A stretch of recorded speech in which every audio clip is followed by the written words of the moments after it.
Hey everybody, happy Friday morning all across North America. Directors and executive leaders in the public works sector. This is Leadership in Changing Times, a program of the commercial you just saw, APWA, and my organization, The Changing Point. We welcome you. Executive leaders all across North America, from coast to coast and all points in between. Big shout out to the heartland, the good people of Kansas and Missouri and Saskatchewan and Manitoba. How are you? We always talk about each coast and communities in each coast, but we don't talk about you. So how are you? Hope you're doing well. All right, what are we doing today? Coaching session. Coaching session. That means that we're going to unpack the material, answer your questions, and whether you ask questions around the engagement approach to planning or you ask questions about something else, we are here to answer. We are here to serve you. Engagement approach to planning. How do we use the planning process, problem-solving process, how do we use that in such a way that we get a greater return than our time invested? If we, in my opinion, utilize certain approaches, we're going to actually use the planning process as a team-building endeavor. We're building self-determination. We're building self-reliance. We're building organizational pride. And we're coming up with better plans. We're coming up with better plans because, as Benjamin Franklin said, let the people closest to the issue or the challenge come up with the solution. I'm embellishing that a little bit. He said, let the people closest to the problem handle the problem. And so, to whatever degree possible, I would strongly encourage that we want to do that. Why? Because they have operational and vocational expertise and knowledge. Operational and vocational expertise and knowledge. We can tap into that collective intelligence. In my opinion, we're going to be better served. If we can tap into that collective intelligence, we're going to be better served. Over the last, from the teaching session till today, we've sent you a couple of emails, and I want to go through those today as well. But before we jump right into it, don't forget you can ask your questions. You can email at questions@thechangingpoint.com, questions@thechangingpoint.com, or you can put it in the chat box. You can put it in the chat box, and Margie will be there to answer your questions. Or not answer your questions necessarily, but tell me your questions. Yeah, that's right. Okay, so today's effective leader, the leader in these changing times, the community builder, has the capacity to implement a planning model that will engage and empower all stakeholders. The whole engage and empower. There's a lot of talk about empowerment. Well, we got to empower people, but very rarely do we have systems in place that the result will be empowerment. You see, if you don't have the right systems in place, empowerment will not occur. Hopefully, when we talked about systems thinking, you started to really clue in. The system is that various set of parts that are deeply integrated to get a certain outcome or result. Well, the planning process can be used in such a way that the result isn't just that you got a great plan, but there was a bunch of other positive, intended residual consequences. Not unintended consequences, but intended consequences.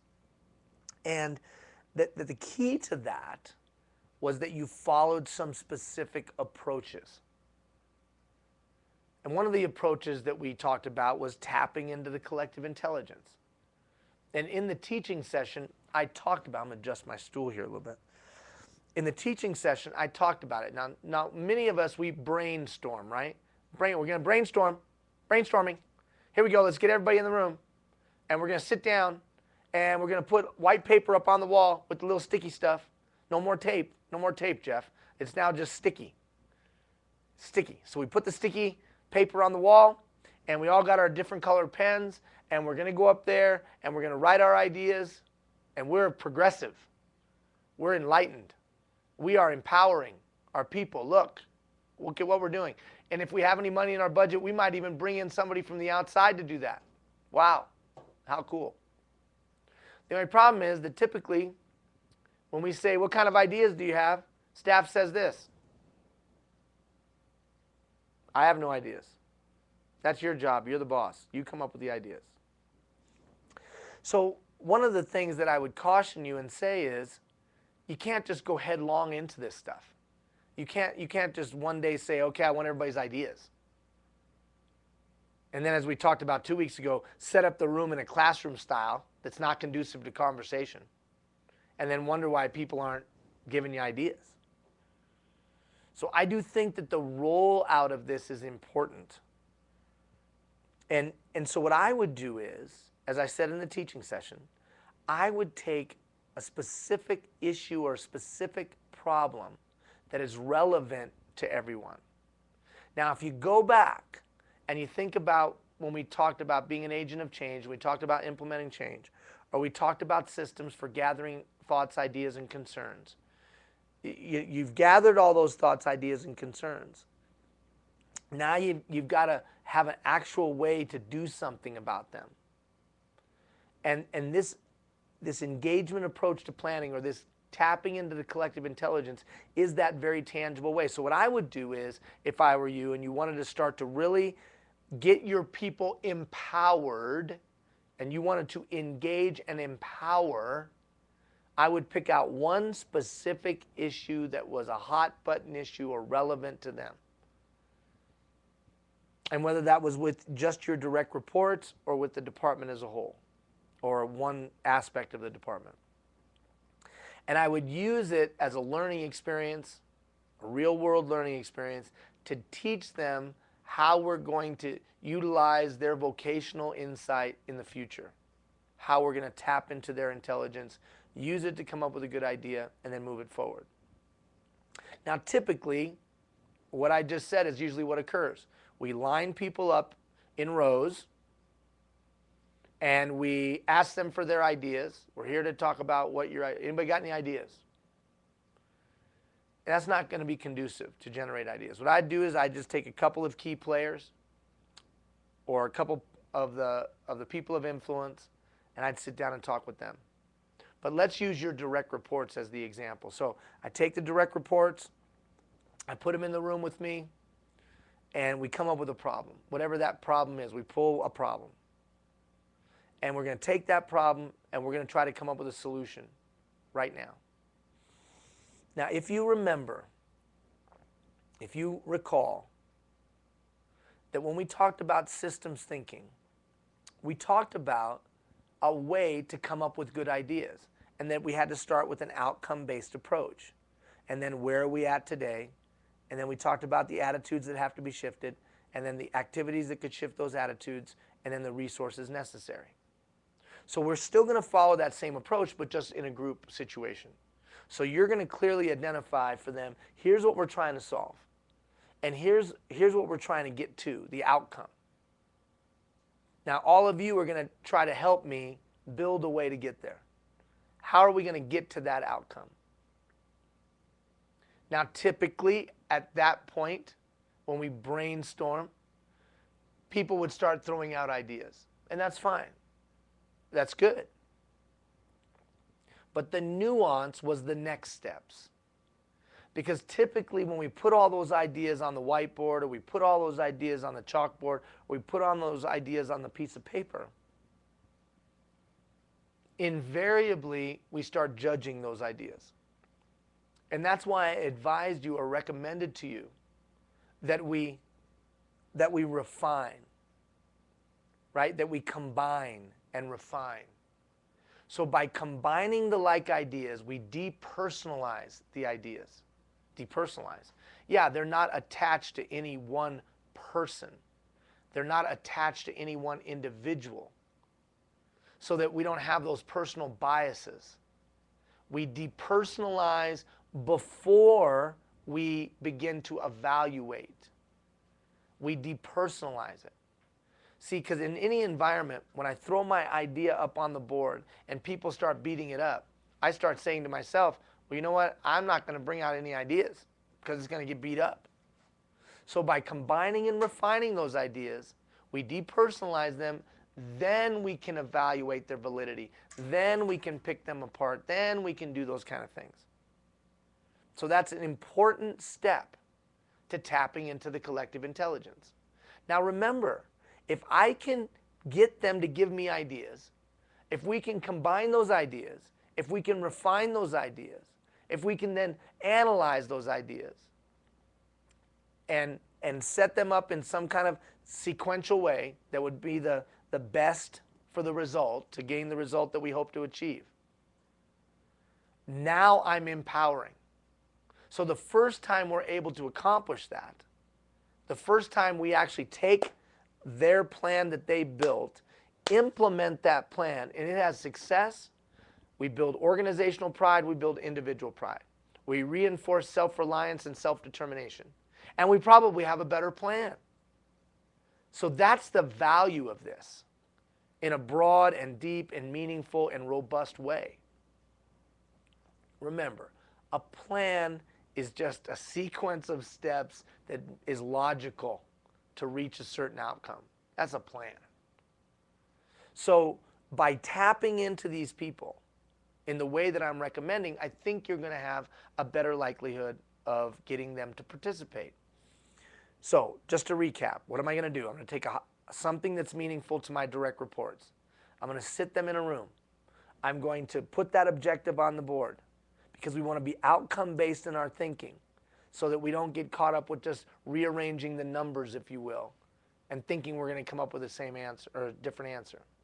Once I've got that, I set a time frame for the ideas to come out of the things that we can do. Once we've hit that time frame, now we're going to combine and refine. We're going to depersonalize all of it by combining and refining. Once we've combined and refined, then we're going to, beat up those ideas, gain clarity and the like. I want to look at something real quick. We're going to gain clarity and the like. Excuse me, got a little bit of a frog.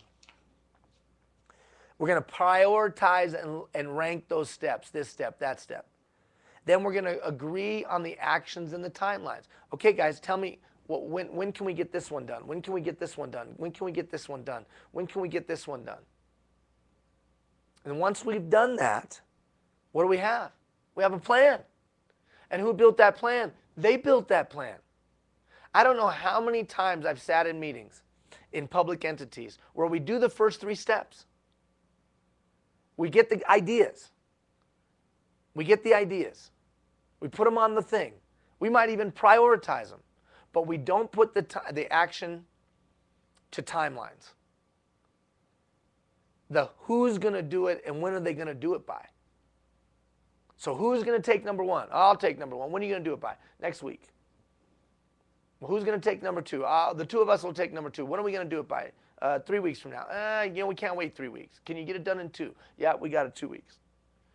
And so they build the plan. Just like if you remember when we went back to, when we talked about implementing change, and we talked about forming that, mastering the power of change, and we talked about forming that change team, and we talked about forming that task list and the timelines, sending it out to all stakeholders, if you recall that.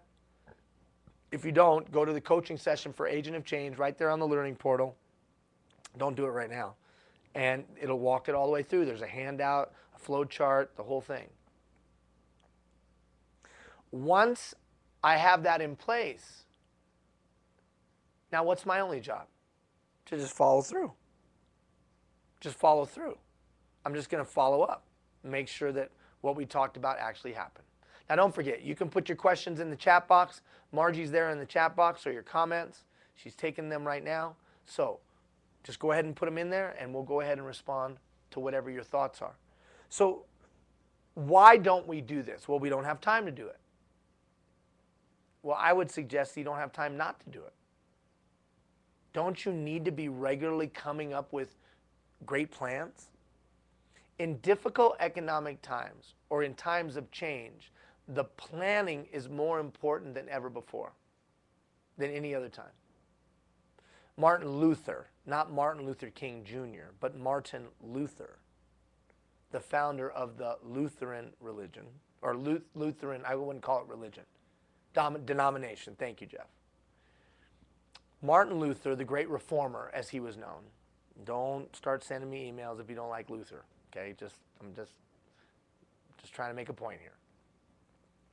You know what Luther said when he got really busy? He said the busier he got, the more time he took to pray. Now take that out of its religious context. The busier he got, the more time he took to contemplate, think things through, really tried to meditate on what he was going to do, how he was going to do it. You could make the case that he was saying, the busier I get, the more time I'm going to take to plan. Because that's what he was doing, right? Like again, take it out of its religious context. Martin Luther said, the busier I get, the more time I take to pray. The more time I take to meditate, think, process, let it roll around inside of me. The more time I think to work things through in my mind. So planning is critical when we have limited resources. Planning is critical when we have limited staffing. Planning is critical when we have limited anything. Now, if you go back to organizing your time, when we talked about maximizing utilization of your time, how much time do you put in your week to build your weekly plan of how you're going to use the perishable commodity called time? How much time are you putting into planning your staffing, planning your purchasing, planning these things? And to what degree are you involving the people with the operational and vocational insight and wisdom? You have been on the other end of somebody in some ivory tower making decisions and building plans without operational input. And it's a train wreck, regularly a train wreck. So we have to ask ourselves, what kind of culture are we going to create? Well, wait a minute, culture we're going to create? Yeah. After we did that brainstorming session, or tapping into the collective intelligence, after we executed that action and timeline within the timelines, what do we have? We have a plan that was built by the people, or your direct reports or whoever. They took it, they implemented it, they brought it to fruition. If it's successful, what have we done? We've built self-esteem, self-reliance, and a sense of self-determination. And what do we create? An empowered workplace and a better plan. So empowerment isn't just some namby-pamby philosophy. It has to be rooted in tangible action and systems. Because you have to mitigate risk. You can't just give people free rein. So you have to pick and choose where you empower. So for me, one of the easiest, simplest, and actually most impactful place to empower is the planning process. Yeah, but we can't share every piece of information. We can't have them in every meeting. Agreed. John Chambers, the head of Cisco, said it pretty well. He said, yeah, probably 65 to 70%. In other words, 65 to 70% of the time, we can have them involved. But you can't have them involved 100% of the time. This isn't great Athens during Pericles' day where every single citizen had a vote. It's not a true democracy, our workplace. It's a benevolent dictatorship. No, it's not. Benevolent dictatorship. What is it then? Well, it's a shared leadership. So this piece, I cannot overemphasize the importance of letting people be a part of the planning process to some degree or some level. Because as we do that, they will own the plan. Now look, there's a difference between consultation and engagement. And municipalities violate this all the time. Consultation is this. Consultation is when I come to you, show you what I plan to do, and ask for your opinion. That's consultation. Consultation. And usually what we're listening for is validation of the plan we already have. And then once we get enough of that validation, we shut off the conversation and say, we're good. Because people said they liked it. Consultation. But we put over the top of that, we call that community engagement. Or we call that employee engagement. We built a plan. We went to the stakeholders. We asked them what they thought. Only a couple people threw stuff at us. Called us names. Only a few. And so since only a few did that, we're good. We have engaged the community. Or we have engaged the employees. The problem is that's not engagement. That's consultation. Engagement is what I'm talking about, where they're in and they are building the plan. Now, we may set the why, they build the how. Self-determination, self-reliance, pride, and a better plan are built. But in that, and don't forget you can ask your questions. Margie's in there. I love this one. Biddle said, good plans shape good decisions. And that's why good planning helps to make elusive dreams come true. Good plans shape good decisions. And that's why good planning helps make elusive dreams come true. If you want to do things that haven't been done before, you got to have a good plan.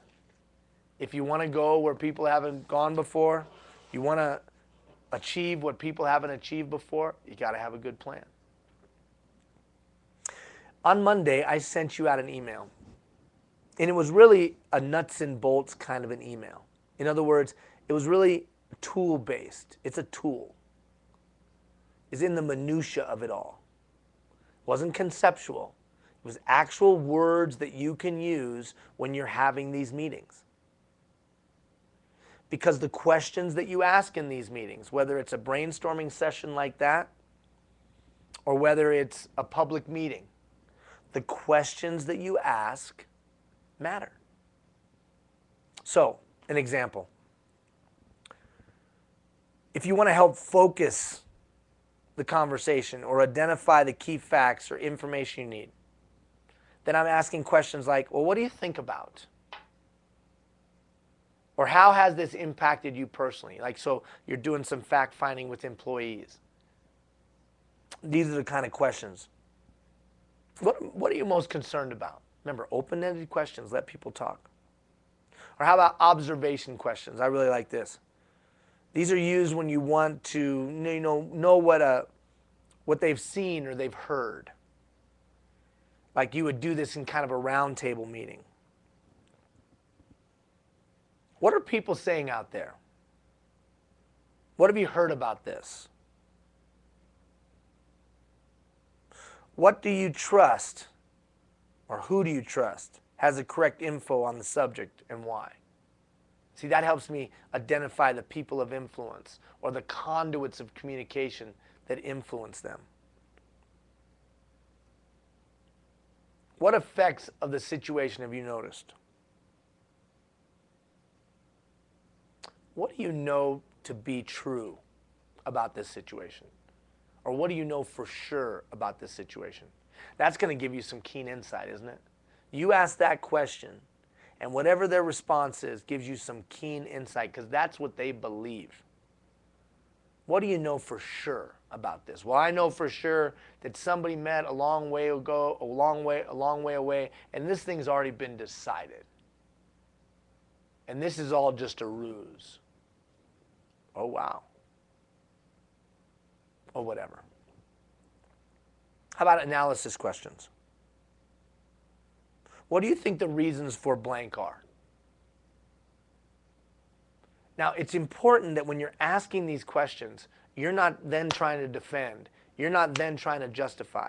You're not then trying to, attack or take that defensive posture. Well, yeah, I can understand why you might think that, but that's not your attempt. You're asking questions to gain information so that you can build a good plan or problem solve. How about a feeling? Help us get to the heart of the matter on this thing. What's the real issue here, everybody? What do you think the real problem is? Now, obviously, that question has to be asked in an environment of trust. Or how about some visioning questions? And these are used for action planning, right? And to seek out ideas or their dreams or their values. What would you like it to be like? Like I always say it this way. What does winning look like for you? How will we know that this thing has been successful? What does it look like? Well, it looks like we have enough supplies and I don't have to go around and scrounge for things. Okay, makes sense. What is the meaning of this situation to you personally? Well, Ian, why am I asking those kind of questions? I got to get to the heart of the matter. I got to find out what's really going on. Remember what Mr. Toyota said? There wasn't Mr. Toyota. He said 5 whys. It usually takes us 5 whys to get to the heart of the matter. Get ready to mute me. Did you catch that? What were you? What did you think I was doing? Get ready to mute me. Do you think I was going to sing a song? Sorry, everybody out there. I should have a little mute button, the sneeze button. I apologize. Asking these questions without judgment, without defense, helps me better understand and accelerates the process of getting the information I need to build a good plan. Mr. Toyota was absolutely right. It takes usually 5 whys to get to the heart of the matter, the root cause. I have got to have some tools in my toolkit, some verbiage, some actual words that I use to get there. So I parse it all the way down to what kind of questions and what phraseology do I use. Any of you that have had an outside consulting firm come in and do some community surveys for you, you know specific kind of questions elicit specific kind of answers. Who's gotten really good at that? Pollsters. Pollsters for various political parties or endeavors. They phrase certain questions in certain ways because they know they will elicit certain response, and then they call that data valid. Right? We've all seen that happen. So we know that there's validity to asking questions with certain words in certain ways. Just like we know there's validity to setting up the room in certain ways. If I set the room up classroom style, where it's just rows of seats, people they're going to be feeling that they're going to be talked at. If you want to have a public dialogue, that's not how to set up the room. If you want to be in command and control, that's the way to set up the room. If you want to have dialogue, then you got to have something more circular, where people can see each other, when people can talk. There's a reason why in certain native cultures we sit in circles. So the context that we establish by the way we set up the room, combined with the questions that we ask, all make a difference in the results that we get. Well, this is really in the weeds, Ian. Man, this is really down. Yeah, because that's how important a good plan is. How about the visioning questions? Well, I already did those. Change questions. Help clarify people's expectations. What will it take for that ideal situation that you told me about to be a reality? What did I just do? They told me what the ideal looks like, and now I'm going to ask the kind of question that will lead them to telling me the critical path that they would follow. I'm going to find out really, really quick if where their heads and hearts are in alignment with where our heads and hearts are at. Because if they're not, we know it's going to be a train wreck. But it's a non-threatening. It's not, here's what we plan to do. What do you think? Here's the plan we plan to implement. What do you think? Well, my first thing is this. Sucks. Why? Because I wasn't a part of building it. that crazy? It's from management, so it's not going to be any good. I'm being facetious, but there is that attitude. So instead I say, so help me here. You just told me what the ideal situation looks like. So based on that ideal situation, what do you think the steps are that we would need to take to get there? What would you say exactly needs to change here in your mind? You need to change. Somebody should fire you. Right, no.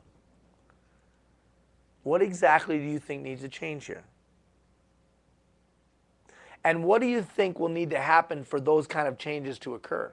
Well, I just don't see it happening, Ian, actually. I don't see those kind of changes occurring. There's too much water under the bridge. What do you know right away? You know you've got some significant attitudinal barriers in place of trust, of bitterness, of past disappointment or whatever before you're going to be able to implement any change of any plan.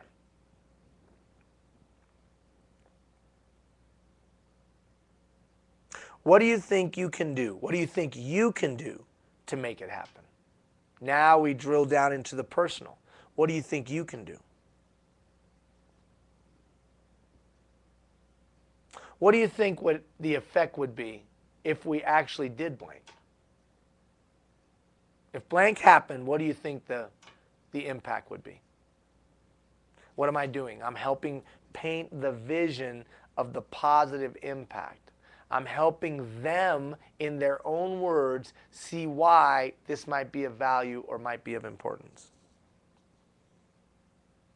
What keeps us from doing this? That's a different way of asking the above. But you are, through their eyes, identifying the barriers and challenges that you're going to face when you go to make this thing happen. Now, stop the bus for just a second. We're in that brainstorming dialogue, that tapping into the collective intelligence. We got the white paper up on the wall. These are the kind of questions you're asking to elicit responses. If your question is this, all right, what kind of ideas do we have? Who's got some idea? Let's get an idea going. Need an idea. I got white paper here. We need to fill it up. Let's go. Come on. Ideas. Well, that's not what. So instead, I'm asking some of these questions to prime the pump. Here's the thing. You know how many great ideas I need a year? I need one a quarter. Can you imagine if you got one great idea a quarter and then build a plan to implement? Just one a quarter. That's the whole thing of this tapping into the collective intelligence. Remember, we talked about the collective intelligence. And what does that really mean? That means that you have a lot of different people with a lot of different backgrounds, with a lot of different talents, experience, and interest. And somehow you got to pull that out and take advantage of it. You have thousands, maybe even hundreds of thousands of hours of experience and knowledge and background. And can you grab it and do something with it? And can you pull it out of people and bring it to bear on the problems and the issues and the challenges that we face? That's a community builder. That's what a community builder does. Not the guy in the white horse who thinks he has every idea, that he's got he's brilliant or she's brilliant. No, that is not going to work. The problems are too complex, too multifaceted, and too challenging for any one person to solve. So we must have processes and systems that tap into the collective intelligence. Can you imagine if we had a national leader on either side of the North American border, or national leaders on either side of the North American border that understood how to do what we're talking about right now? They could unleash human capital on the problems and issues that we face. And whether that was drugs, or whether that was apathy, or whether that was gangs, or whether that was whatever. If they could facilitate national dialogues in the way that I'm done, not possible, can't be done. Really? I just don't believe that. Is it that we lack the intelligence? No, it's not that we lack the intelligence. Is it that we lack the skill? It's not that we lack the skill. It's that we lack the leadership that will create the environment where these ideas come forward and can be implemented. It is mind-boggling to me. We're coming up with solutions to the goofiest problems. You know, the Roomba. Huh? The Roomba. The little computerized robot that vacuums my house. Are you freaking kidding me?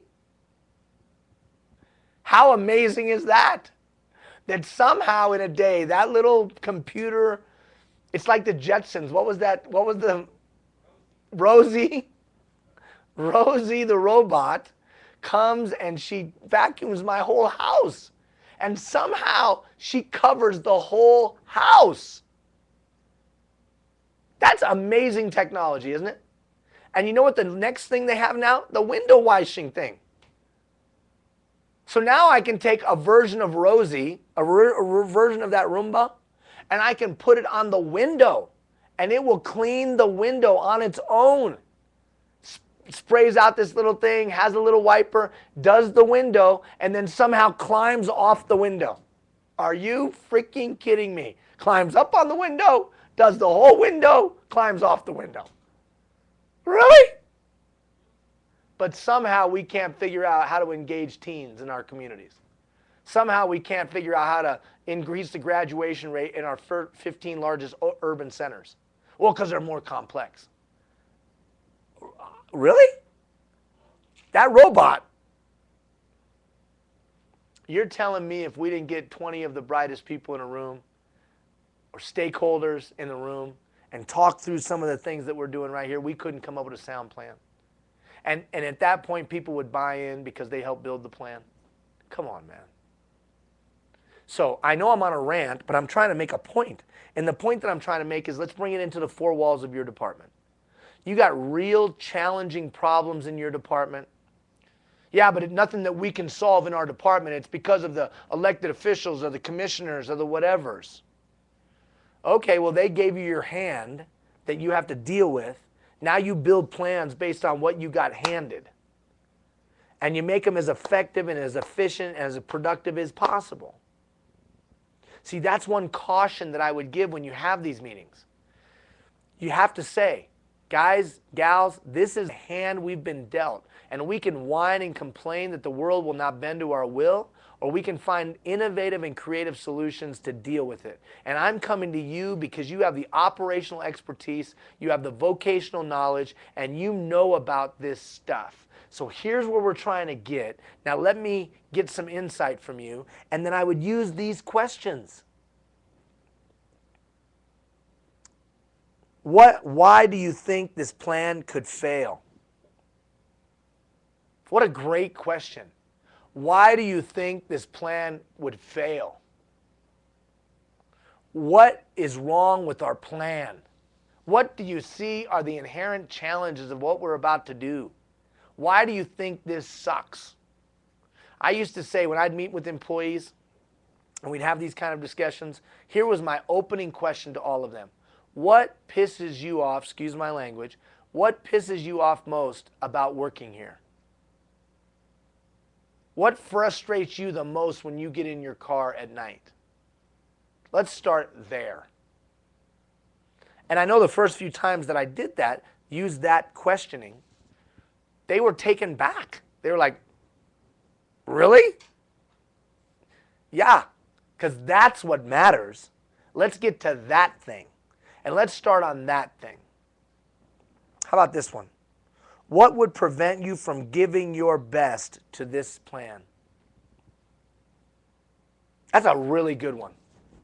What would prevent you from giving your best to the plan that we just built? And you know why that's so powerful in my mind? Because it's put up or shut up time right now. So we all sat here, we all built the plan. Now let's identify any biases we have around the plan. Because you and I both know there have been a million times where people have sat in meetings and gone like this, yep, okay, let's go do this plan.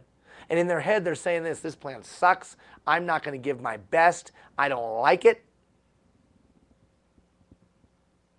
So you alleviate that by saying, okay, we all just built the plan.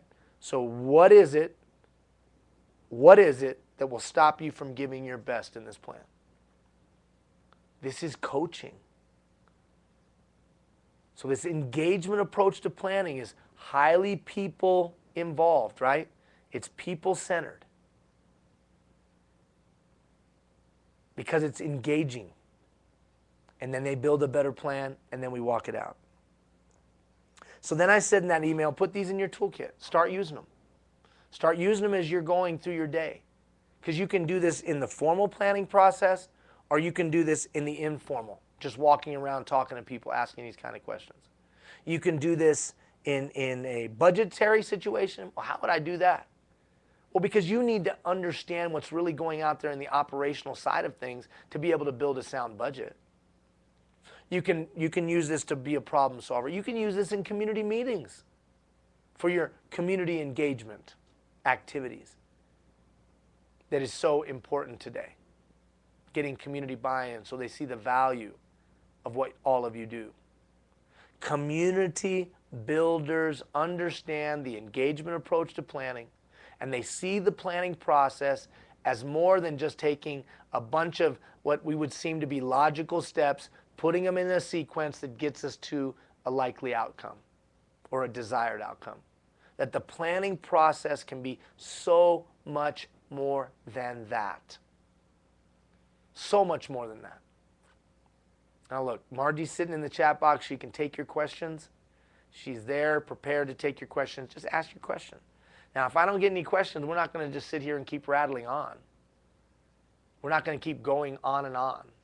So, if you have a question, ask the question. If you have a comment, ask the comment. And if not, we're going to stop at about 10 till. So, this approach, to be effective, you have to ease into it. You're not going to be able to just come out of the gate and say, well, I watched this workshop or I saw this thing and the Chubby Brown man told me to do X, Y, and Z. You're not going to be able to do that. What you're going to have to do is pick your battle. So what's that first way? What's that first step in doing this? I would do it with just my direct reports. And we would pick out a subject that we can work on. And I would do that collective intelligence exercise where we follow the steps that we've articulated now twice. And we would bring the problem, a solution, resolution, victory. And then I would do it 2 or 3 more times to teach them how to do it. Now watch me here. So I teach my direct reports how to do it. They get the understanding of it.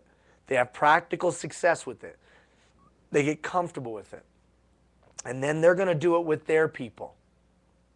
And they're going to do it 2 or 3 times. And you're going to coach them at doing it. At that point, 90 days, 120 days, 150 days in, what have I done? I've built several concentric circles of people who know how to build effective plans. They've got good at coming up with operational plans, strategic plans, tactical plans, problem solving. We just got more efficient. We just learned how to do more with less because we're gaining greater alignment by utilizing the planning process to tap into the collective intelligence, to use that human capital, to marshal it, to make the greatest impact. If you wanted to by percentage, look at your organization, the degree to which you're doing what I just described. Most organizations are about 12%. They're at 12% of capacity when it comes to leveraging all of the operational and vocational expertise that they have. Well, yeah, my people won't do it. They're so negative, man. Yeah, why do you think?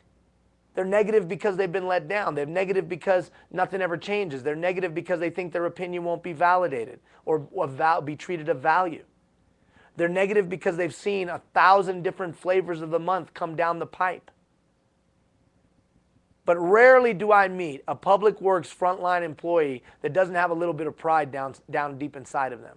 And if somebody were to spark that, if somebody were to engage that, if somebody were to tap into that, things would go in the right direction. That's called leadership. And leadership has to be combined with managing the process. That's processes and systems so that we get the result that we want. So it's twofold. It's both things. It's both things. So I would start with just my direct reports. We would do it 3, 4, 5, 6 times till I saw that they felt comfortable. Then I would ask them to go, each one of them to go out and do it with their team. 1, 2, 3, 4, 5, 6 times. And then supervisors can go and do it 1, 2, 3, 5, 4, 6 times. And slowly but surely we've established a culture where we have self-reliance, self-determination, and we have an engaged populace or stakeholder group. Now, that might take a year. That might take 5 months, depending on how toxic your situation is, depending how cynical and jaded your people are. But if you're consistent and you combine the things that we've talked about up until now, gathering thoughts, ideas, and concerns and using systems to do so, building organizational pride, having a process for implementing change, all of the things that we've talked about that a community builder knows how to do, this will be highly effective and will accelerate your capacity. It will increase your capacity, increase your capacity and accelerate you doing more with less. What other way would you do more with less? The only way to do more with less is come up with better ideas and operational efficiencies. That's it.